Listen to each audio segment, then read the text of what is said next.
All right. Good evening, cyber friends. I should say good morning. It might be after 12 now. It is, I think, just about 1.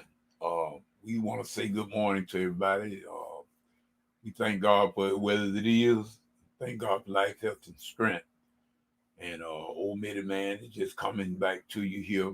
And as you see the title of my video, we give God all the praise as normal. We try to do the best we can to keep God forefront. But nevertheless, people, there comes a time when all of our lives, when we will be challenged. And sometimes you have to do some things or be said, and you have been trying to deal with certain people and give them the benefit of a doubt. But nevertheless, that when it all boils down to it, you'll end up just about sometimes look like to me. Some people just not satisfied until you look like to me, in which you don't want to do. But I had a friend of mine once said that some people don't understand anything unless you got to cuss them out. Some people just don't understand that. You try to talk to them straight. Said, but we don't. We try not to do that. But the one thing that I want to let everybody know that we are all human. We are all human. Now, no matter how much Christianity you might claim that you got, people will get on your last nerve, some of them will, and make you say something that you really don't want to say. You got to be very careful. I know I'm gonna be the first one to admit I cannot stand stupidity one iota. I cannot stand it. And a hypocrite laughing in people's face and then turning around and stabbing them in the back. I cannot deal with that kind of. I can't deal with it. But nevertheless, I came here tonight. I wasn't worried about whether or not anybody came in on the video or not, because I know it's late and everybody don't keep late hours the way I do. But I'm gonna say what I got to say. Lesson learned from Moses. I'm gonna tell you something. This is a lesson that I learned from Moses. I learned this lesson a long time ago, and I saw it. In other words, when God really revealed it to my mind and made me see the parallel, He made me see the irony of it all. Lesson learned from Moses about people getting on your last nerve. If y'all, for those of you that maybe know the story of Moses, you know that Moses was a deliverer. He delivered the Hebrews out of the Egyptians' bondage and was going to lead them into the promised land. That was the plan. But nevertheless, even after Moses had did all the miraculous events in Egypt and showed the people that God was with him, and God showed the people that he was with Moses. And all throughout the Egyptian era, during the time when he was leading them out, getting ready to exodus them out of Egypt, God showed miraculous signs, wonders. He brought many plagues upon the house of Pharaoh in order for them to let the people go. And them people saw this. They was witness to this. But no matter what kind of plague that happened to Egypt, it didn't go down to Goshen where they were. None of that plague came down to Goshen where they were, except for the angel of death. Now that was a different one. The angel of death, my friends, my brothers and my sisters, I want to tell you, I'm trying to let you know how some people will get on your last nerve when it comes to Christianity. Don't think that because you know the law that the devil won't try you. He got people that'll try your last nerve. And if you're not very careful, you'll be done told them off with some heated words in a minute. Because like I said, we are all human. Moses was human too. He got the people out of Egypt.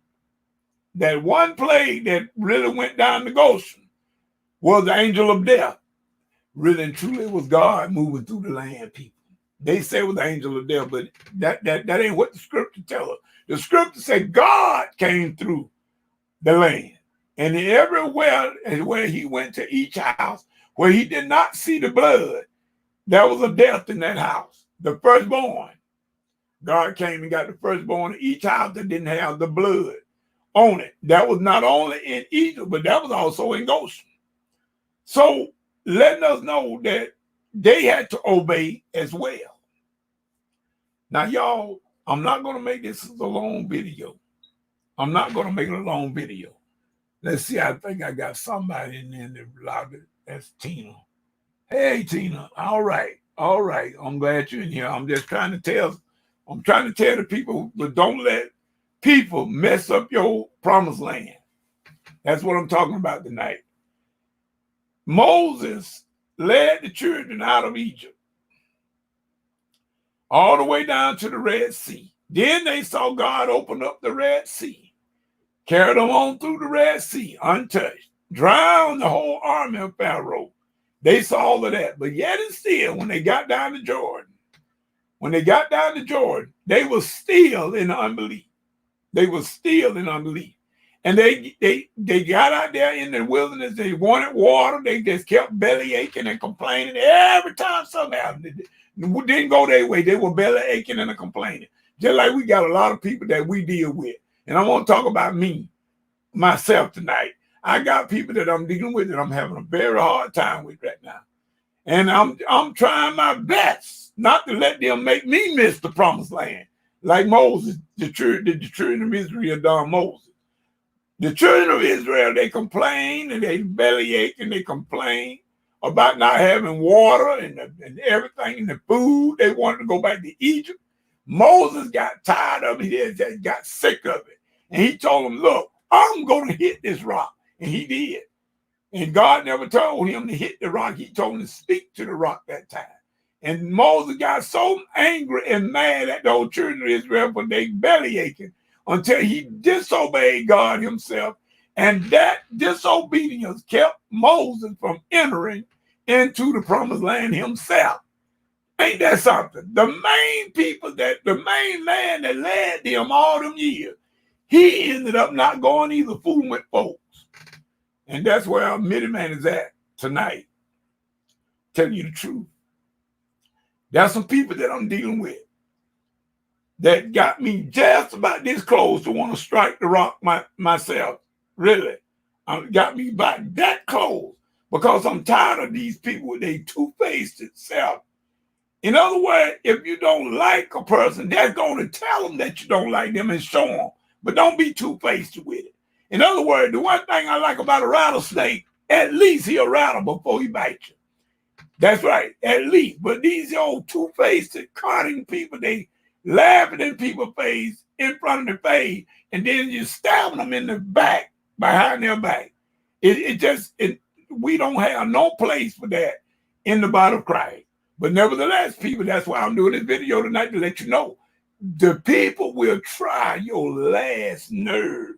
Some people will get on your last nerve. And just as the children of Israel did to Moses, that's exactly what they'll do to you and me if we allow it. And like I said, we are human, y'all. We are only human. We subject to make mistakes. And especially when you got a whole bunch of people that's on your back all the time, they're complaining, talking about you trying to get them to go one place and do the right thing and do something. You got some mealy-mouthed Negro talking about what they ain't going to do. Well, you don't want to do it, just get out of the way. Let everybody, you get your butt out the way and let the other people that want to do something do it. That's what I say. I was in my studio today.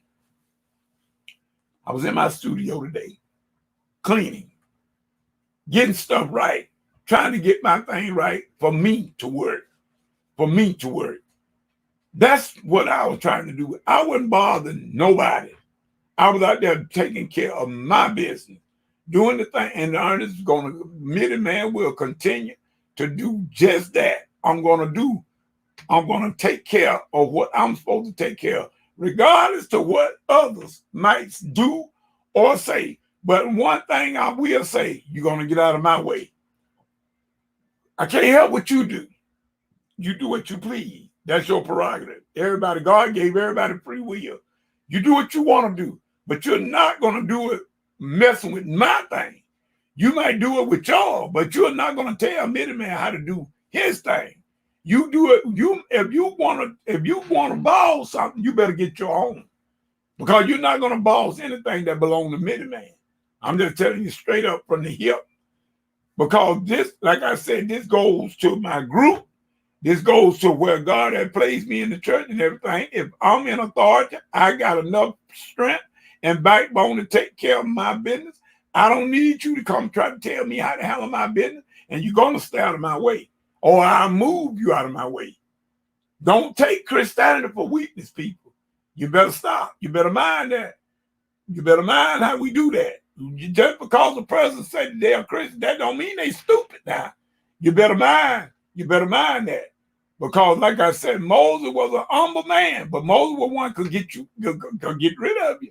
You got to understand, people, we are not advocating violence, but we just saying be what you are. Be what you are.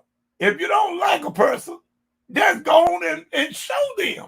Don't be two-faced with it, laughing and grinning in their face and talk, and they're trying to hug them, and then all of a sudden, every chance you get, you stabbing them in the back. That's no way to be. I had to tell all of that tonight. That's exactly what I want to say. And you know, like I say, I'm just telling it like it is. If the shoe fit, you just got to wear it. Say ouch and go on, or else you start get yourself together. Because this is what's going on in our country, in our world today. We got too many two-faced folk. Period.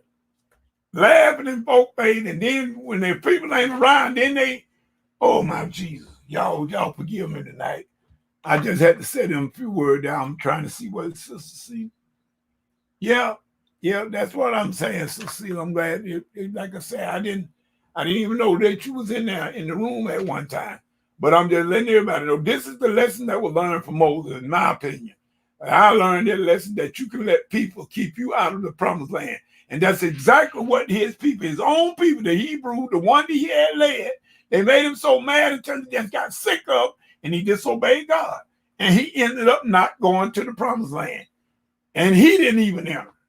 The main one that led them, he couldn't even get in, messing around with mealy mouth folks. And so Millie Man just said that tonight. I know if I didn't say this here to be a sugar-coated lesson or video. I'm just telling like it is here. Millie Man got a mission. I'm on a mission. And I do intend on to see this mission through on what I must do. That's how come I was out there in my studio today, working, preparing, getting stuff together, getting computers together, cleaning things and whatnot, because I'm on a mission and I got some stuff that I need to finish, and Millie Man will finish it. Bye. I'm going to do exactly what I need to do, but I'm not going to let people dictate to me what belongs to me. You're not going to tell me what to do with something that belongs to me. In other words, like I say, the churches that the Lord has placed me in as being a minister of music over, I'm going to get into my best service if I can. If they don't let me do that, I'll check out. If you ain't going to let me do my job, I will check out. My group is the same way. I'm going to do my job, my group. If you don't like it, ship out, point blank, because it's going to be done the way I want it to be done. And if anybody can't understand that, that'll do. You go ahead on.